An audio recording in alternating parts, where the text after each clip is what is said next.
Welcome back to How Logical. In this video, I am going to show you how can you hide your city in Yubo. So without any further ado, let's dive right into this exciting video. Step 1. Open your Yubo application.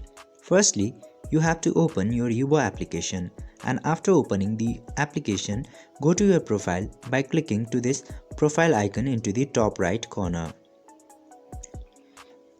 Step 2. Go to the settings. Now after coming to your profile, you just simply have to go to your setting by clicking into this gear icon into the top right corner.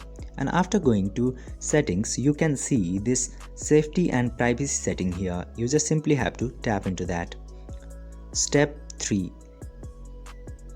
Hide the city in location.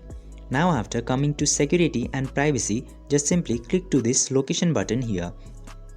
And there you can see this hide my city option here.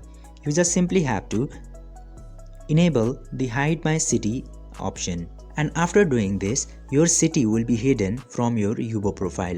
I hope this video was helpful for you. If yes, don't forget to like, share and subscribe to the channel to never miss another update.